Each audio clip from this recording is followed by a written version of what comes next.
বিসমিল্লাহির রহমানির রহিম। সুপ্রিয় শিক্ষার্থীবৃন্দ, তোমাদেরকে আমার অনলাইন ক্লাসে স্বাগতম।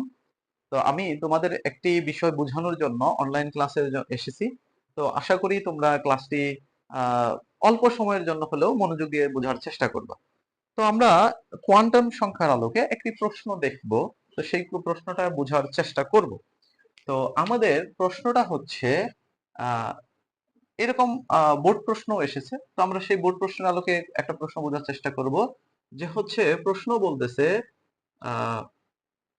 আয়রন 26 এর ডি অরবিটালের ইলেকট্রন গুলোর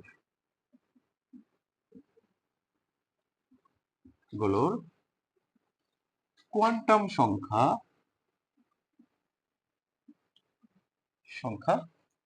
নির্ণয় করো। আমরা একটা প্রশ্ন করব, সেটা হচ্ছে কি, যে আয়রন 26 এর ডি অরবিটালে ইলেকট্রন গুলোর কোয়ান্টাম সংখ্যা নির্ণয় করো। অর্থাৎ আমরা যে আয়রনের ইলেকট্রন বিন্যাস জানি, আয়রনের ইলেকট্রন বিন্যাসে ডি অরবিটালে যে ইলেকট্রন গুলো গিয়েছে সেই ইলেকট্রন গুলোর কোয়ান্টাম সংখ্যা নির্ণয় করতে হবে। তো আমরা প্রথম যে কাজটি করব, ডি অরবিটালের আয়রনের ইলেকট্রন বিন্যাসটা আগে প্রথমে লিখব। তাহলে আয়রন 26 এর ইলেকট্রন বিন্যাস, Fe26 এর ইলেকট্রন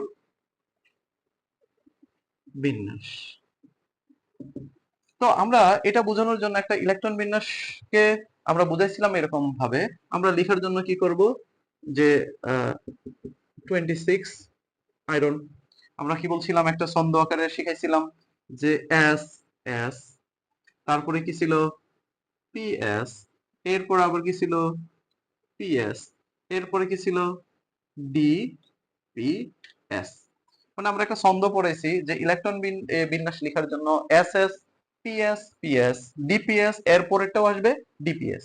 তো আমরা প্রত্যেকটা এস মানে হচ্ছে 1 2 3 4 এরকম ভাবে যাব। তাহলে প্রথমে আমার কি হবে 1, এস এর মধ্যে দুইটা ইলেকট্রন থাকতে পারে। তারপর এটা এস আবার আসছে এই জন্য 2 দিলাম। 2 এর উপরে কয়টা থাকতে পারে, দুইটা ইলেকট্রন থাকতে পারে। তারপরে হচ্ছে কি 2 এরই কি হবে, পি হবে, মানে 2p। এর মধ্যে ইলেকট্রন কয়টা আছে, 6টা। এরপরে আছে কি 3, মানে আমরা 2s কমপ্লিট করছি যেহেতু, এরপর কি 3s, 3s এ কয়টা যাবে, দুইটা। এরপর হচ্ছে কি 3p, 3p এর মধ্যে 6টা। এরপর আমরা দেখতে পাচ্ছি যে আবার s, সেই sটা কি হয় 4s, 4s এর মধ্যে কয়টা যাবে, দুইটা ইলেকট্রন যাবে। এরপর আমরা 3d। তো আমরা এই ধরনের প্রশ্ন করছি যে 4s অরবিটাল 3d এর চেয়ে শক্তি যেহেতু কম, এই কারণে 3d এর আগের অরবিটালটা হচ্ছে কি 4s। তো এখন আমরা দেখতে পাচ্ছি এই পর্যন্ত সর্বমোট 20টা ইলেকট্রন দেওয়া হয়ে গেছে, আর আয়রনের মধ্যে 26টা ইলেকট্রন থাকতে পারে। তো এর সর্বশ্রেষ্ঠ হচ্ছে 3d6। তো আমরা এখান থেকে যে এই পিএস পিএসটা আছে সেটা আমরা কি করে দিলাম, বাদ দিলাম। তার মানে আয়রনের আমরা ইলেকট্রন বিন্যাস লিখলাম। তো আয়রনের ইলেকট্রন বিন্যাস থেকে আমরা দেখতে পাচ্ছি ডি অরবিটালে সর্বমোট 6টি ইলেকট্রন আছে। ডি অরবিটালে কয়টা ইলেকট্রন আছে, 6টি ইলেকট্রন আছে। তো আমরা প্রশ্ন যে দেখতে পাচ্ছি সেখানে দেখতে পাচ্ছি ডি অরবিটালে ইলেকট্রনগুলোর কোয়ান্টাম সংখ্যা নির্ণয় করো। তার মানে এই 6টি ইলেকট্রনের কি নির্ণয় করতে হবে, কোয়ান্টাম সংখ্যা নির্ণয় করতে হবে। তাহলে আমরা কোয়ান্টাম সংখ্যা যদি নির্ণয় করতে যাই, আমাদেরকে একটা ছক আঁকাতে হবে। সেই ছক এর আলোকে আমরা কোয়ান্টাম সংখ্যা নির্ণয় করব। তো আমরা ছকটা আঁকার চেষ্টা করি। যে প্রথমে হচ্ছে লিখবো হচ্ছে ইলেকট্রন, এরপর হচ্ছে প্রধান কোয়ান্টাম সংখ্যা, সহকারী কোয়ান্টাম সংখ্যা, এরপর আছে চুম্বক কোয়ান্টাম সংখ্যা, এরপর হচ্ছে স্পিন কোয়ান্টাম সংখ্যা। আমরা ইলেকট্রনটাকে প্রকাশ করব ই দিয়ে, প্রধান কোয়ান্টাম সংখ্যাকে প্রকাশ করা হয় এম দ্বারা, সহকারী কোয়ান্টাম সংখ্যাকে প্রকাশ করা হয় এল দ্বারা, চুম্বক কোয়ান্টাম সংখ্যাকে এম দ্বারা, স্পিন কোয়ান্টাম সংখ্যাকে এস। তারপর আমরা একটা কি বানায় ফেলবো, ছক বানায় ফেলবো।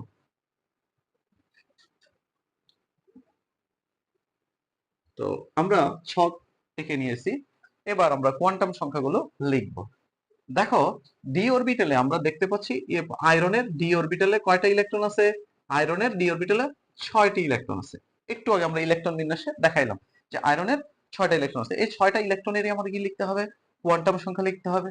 তাহলে আমরা প্রথম electron E1, E2, E3, E4, E5, E6।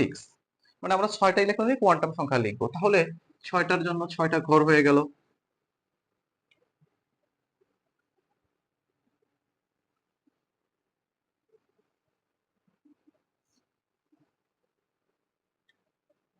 তো আমরা 6টা ঘর কমপ্লিট করে ফেলছি।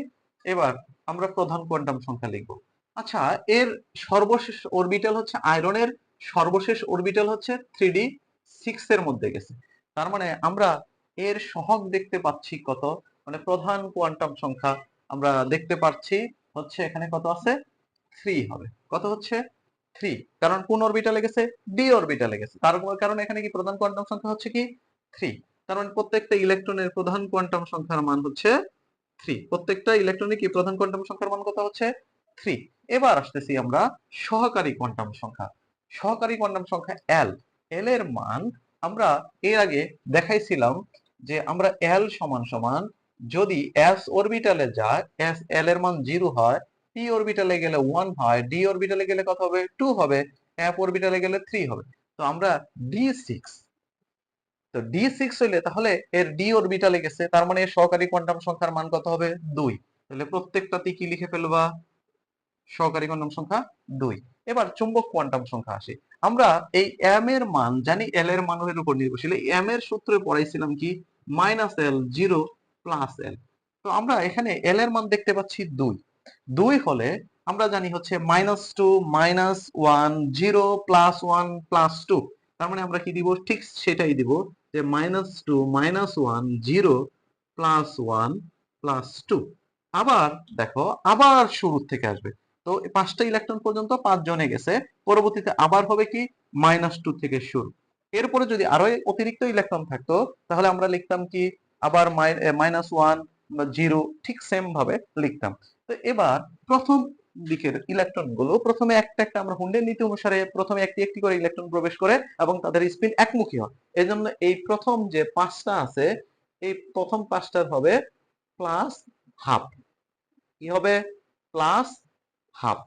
তাহলে আমরা প্রত্যেকটা প্লাস হাফ। দেখো, যখন 6 নম্বর ইলেকট্রনটা আসছে, তো আমরা ডি অরবিটালে বিভক্তি জানি কি, d x y, d y z, d z x, d x square y square এবং কি ডি জেড স্কোয়ার। তাহলে একটা, দুইটা, তিনটা, চারটা, 5টা, মানে আমরা যদি ইলেকট্রন গুলো দেই তাহলে 5টা ইলেকট্রন হয়ে গেছে। তো অতিরিক্ত আরেকটা ইলেকট্রন আসছে, সেই অতিরিক্ত ইলেকট্রনটা আবার কোথা থেকে আসবে, হুন্ডের নীতি অনুসারে প্রথমটাতে আসবে এবং এদের স্পিন কি হবে, বিপরীতমুখী হবে। তার মানে এর জন্য হবে কি -হাফ।